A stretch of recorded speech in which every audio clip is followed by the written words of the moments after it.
संसद में भी गतिरोध जो का त्यों बना हुआ है। बजट का दूसरा सत्र भी हंगामे की भेंट चढ़ रहा है और विपक्ष ने इस बार नई रणनीति अपनाते हुए लोकसभा के अध्यक्ष ओम बिरला के खिलाफ अविश्वास प्रस्ताव रखा हुआ है। सरकार चाहती है कि पहले उसी पर चर्चा हो, लेकिन विपक्ष दूसरे मुद्दों पर चर्चा करने के लिए अड़ा हुआ है।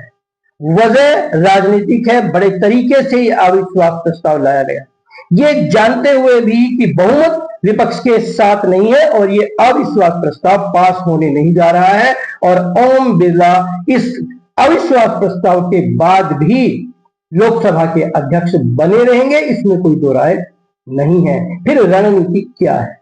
रणनीति यह है कि जब तक इस पर चर्चा नहीं होगी, अविश्वास प्रस्ताव के कारण ओम बिरला संसद की बैठकों का अध्यक्ष होने का दायित्व नहीं निभा सकेंगे। वे चर्चा में भाग ले सकते हैं, संसद में बैठ सकते हैं, लेकिन स्पीकर के तौर पर वे कार्य नहीं कर पाएंगे और यही तो विपक्ष चाहता है।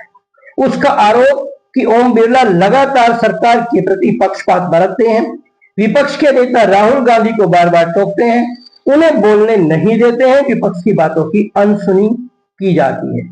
यदि विपक्ष के नेता किसी पुस्तक का उल्लेख संसद में करते हैं तो इसे असंसदीय या गैर कानूनी बता दिया जाता है, लेकिन जब ऐसी ही पुस्तकों की चर्चा सत्ता पक्ष के नेता यानी नरेंद्र मोदी और दूसरे नेता करते हैं तो फिर इस बात को लोकसभा अध्यक्ष नजरअंदाज कर देते हैं। संसद का रिकॉर्ड बताता है कि विपक्ष इस मामले में गलत नहीं है। संसद यानी लोकसभा का अध्यक्ष होने का मतलब निष्पक्ष होना तो होना ही चाहिए, लेकिन ऐसा नहीं कि ओम बिरला ही ऐसा कर रहे हैं। भारतीय संसद में ऐसा पहले भी होता रहा है, लेकिन इसका मतलब ये भी नहीं है कि कोई गलत कार्य यदि पहले हुआ है तो आगे भी वह जारी रहना चाहिए।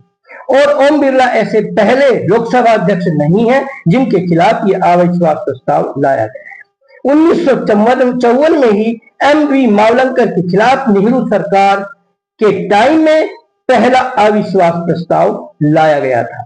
फिर 1966 में हुकम सिंह जब लोकसभा अध्यक्ष होते थे, उन पर भी पक्षपात का आरोप लगाकर विपक्ष लोकसभा में उनके खिलाफ अविश्वास प्रस्ताव लेकर आया था।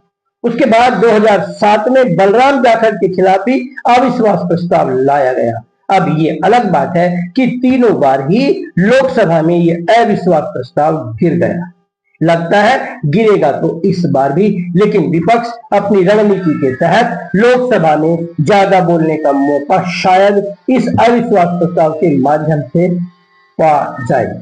यही है राजनीति। जब आपके पास ताकत न हो तो भी आप दिमाग से अपनी जगह बना सकते हैं और बो सकते हैं अपनी राहों में फूल और सरकार की राहों में शूल।